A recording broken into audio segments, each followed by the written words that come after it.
Simon Wilson, senior writer with the Herald, and Trish Sherson from Sherson Willis, director there. Good morning. Good morning. Geez, some days you feel like the world is ending. You know, we've got drones over Poland. We had an expert on this morning saying, you know, biggest security issue there since 1939, September of 1939. We've got Netanyahu again, this time Doha, Yemen overnight, and now what appears to be a political shooting in the US, Simon. It's a lot. Yes.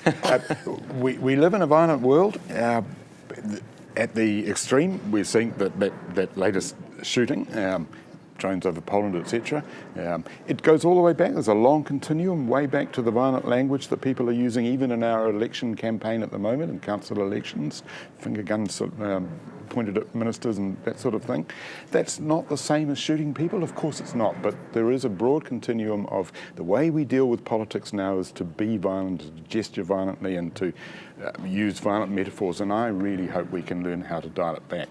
I'm of the generation who used to use the phrase Piggy Muldoon to describe Robert Muldoon, the Prime Minister. I think we were wrong about that. I think that's the wrong thing to do with politicians, with anybody. They are people. We should always be treating our opponents as people and having a debate on that level. And I think, so, you know, we don't have assassinations here, and it's fantastic, but we have a part of that continuum, and I think we need to be able to manage it.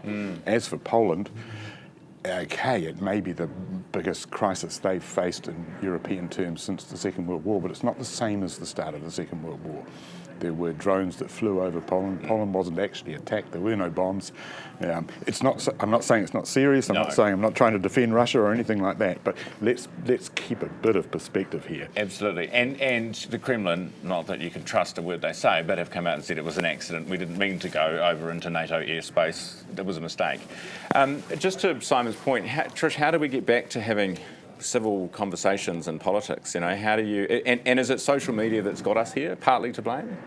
Well, I think it's a failure of leadership, actually. You know, this, in my view, in the last 10 years particularly, we have seen a degradation in the capability of our geopolitical leaders. Increasingly, they are the ones who are upping the temperature and the ante.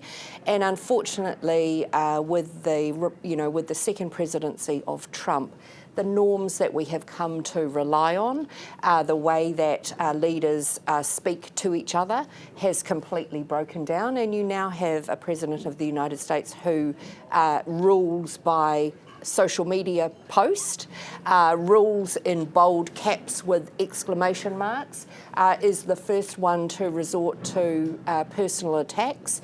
So that has a massive impact on the rest of the world.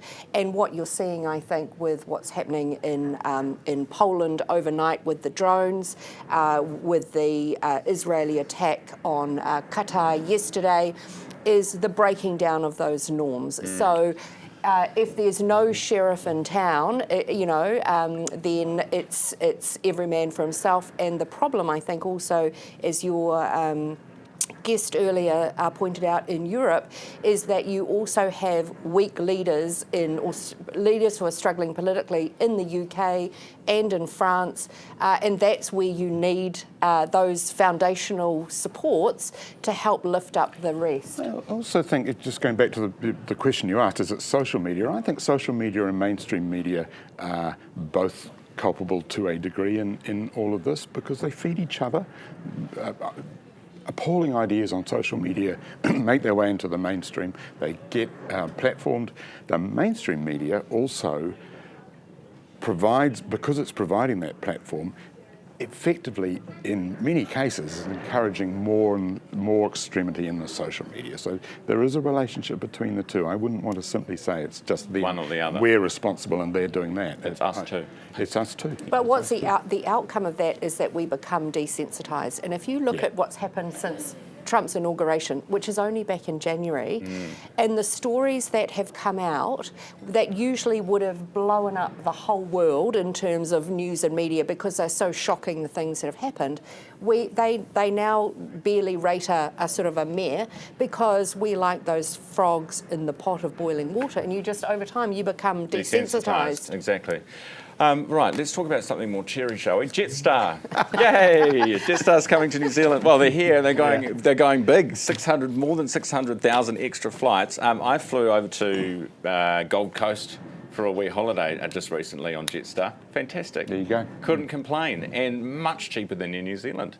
So I'm welcoming this. I think it's great. I've had good experiences on Jetstar. I've also had a bad experience on Jetstar, but I would say the same about Air New Zealand. And, well, do say the same. But you're right, more competition in airlines can only be good. Yeah. It's terrific.